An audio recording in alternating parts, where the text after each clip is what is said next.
This video and others like this one are possible thanks to viewers like you. Please show your support with a like and subscribe, and be sure to hit the bell notification icon so you don't miss any new videos. If you want to get involved with the channel, consider becoming a channel member. There are many benefits to channel membership, including access to our Discord, exclusive deck tech and strategy videos, and the opportunity to help create channel content. I want to sincerely thank all our channel members, as I truly couldn't do this without your support. You guys rock. Go Commando.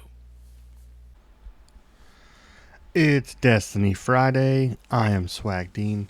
You're on Dice Commando.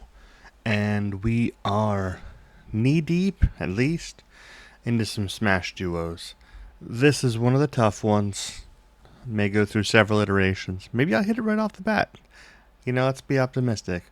But here is the Smash duos first pass on Anakin Ahsoka. I am calling it SkyGuy Snips. Just having some fun with it, especially because Anakin's in here a couple times now. Like playing around with the names. But this is big, beefy covert missions, Anakin's die, and the young Ahsoka with all of the modifiers stuff. So, so normally Ahsoka, if she was with a big Jedi, it was cool. You could ignore the modifier. But because of the big sides from Anakin, if I give like a quick strike ability to these twos and stuff, like it's just, this deck will be way too powerful. So I'm sticking with the modifiers. You get the base sides of your other die. I'm going to get some other things out there for you. Hopefully make it easier. A handful of tricks. But that's the biggest downside. The other thing I did is that I cleaned up Anakin's ability. So it's similar. When you activate this character, you may move one shield from a character to another character. So basically, you can steal your opponent's shields and bring them to your characters. Or if you played something like Caution, and you gave one character 3 shields, but, you want to share those shields, you can bounce them around. So it's easier to trigger, but you don't have the draw card pay. So like if you're not familiar with the Covert Missions one, you had to discard a card from your hand to do it, but then you got to draw another card if you moved it to an apprentice. I don't know. It's like it took up the whole text box, and I didn't want to do it. So I'm simplifying it. When you activate him, you can move a shield. Nice and simple. I also didn't give leader. This is just apprentice and Jedi. Keeping it simple. So let's get into the build. So we have a couple things this deck wants to do. One, we have to deal with the downside of the Ahsoka die. So that explains a couple things, notably the battlefield. So Bon Mar, you can resolve and claim a die showing a modifier as if it was not modified. So like right off the bat, boom. If you claim, resolve one of her twos or whatever, and you still get that value. So that's going to be a consistent one, and you got a decent chance with the dice in here to like help contribute to winning a roll-off.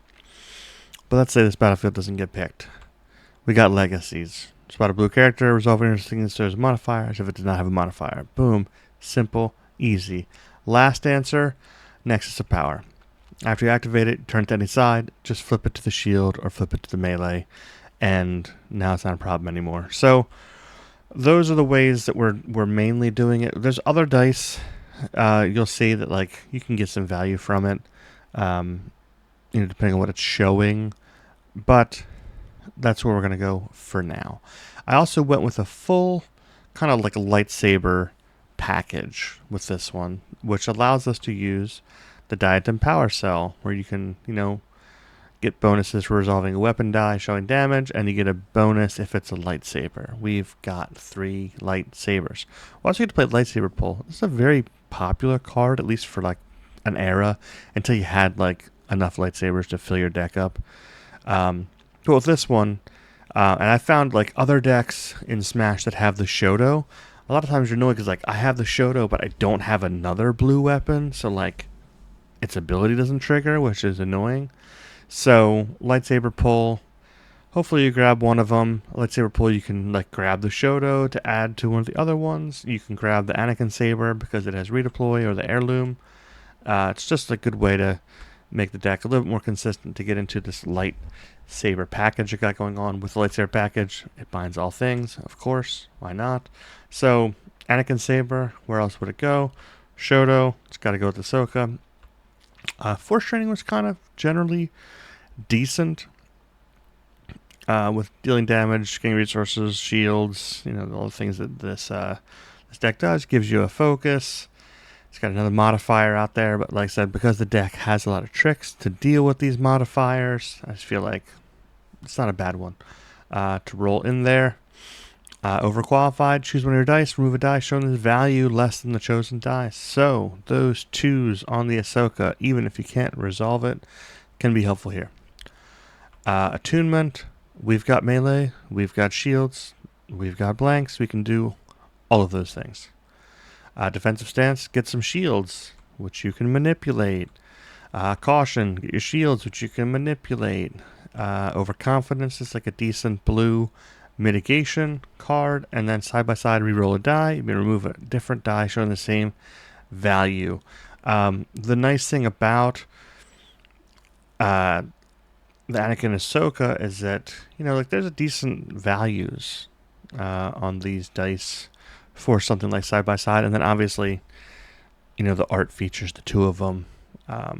If we can make that happen, why wouldn't we? And I definitely tried to do that. I mean, Ahsoka's in a lot of these arts. We have legacies versus kind of like, it's Ahsoka battling against Anakin, which is great. And then you have this teaching moment, with Obi-Wan and Anakin. Obviously that happens here with this.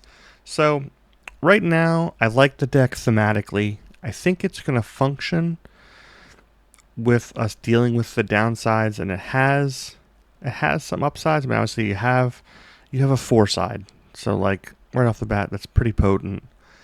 The deck has a lot of things that are going for it, which is good. I do have ways to water it down if I need to, but I think it's going to be like a blessings and cursings deck. Like sometimes you're going to roll really strong. You're going to get the 4 melee and the +2 on Ahsoka. Your opponent's not going to be able to remove it, and you're going to swing for 6. And you're going to be like, this is the greatest deck in the world. And then other times, you're going to roll the resource on Anakin and the +2 shields on Ahsoka, and you're going to be furious. And so I think because of that nature, this is where I'm at. I don't think I need to water it down anymore. I don't think I need to power it up anymore. I think it's going to be a deck that's like, it's kind of swingy. And in this deck, we're swinging lightsabers. So, first pass, I have some other ideas if this package doesn't work, but it still feels kind of unique. I do love the thematic stuff from it. This is a little bit tougher to build IRL because you have covert mission stuff, so like not everybody in the world got covert missions shipped to them in their area, and it's 2 legendaries because Anakin was a legendary, his saber was a legendary, heirlooms in a bunch of Smash decks, Shoto's in a couple. So like this could be a little bit harder to build IRL. Everything else about it is super common. You should have a million cautions and overconfidences and stuff. But I can see that being difficult for some, but some of this I can't avoid. I mean, you have to have the Anakin Saber in an Anakin deck, especially one where he's a Jedi Knight. And this Anakin, I explained it a little bit in the one where I went through the different options, but with her having the +2 shields, I had to pick a version of Anakin that has at least a base shield, and that kind of stuck me with this one. So that's where we're at. I hope you guys enjoy it. I'm going to do some testing, and we'll see if this version is what we end up with. I like it so far. I don't think it's that powerful or that bad. Right in the middle. It's really going to swing.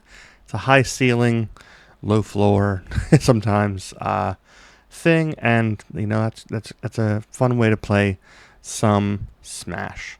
So thanks for hanging with me. Feel free to comment and stuff if you're excited about this build. If you have other recommendations, I'm going to keep churning them out. I'm going to keep testing them.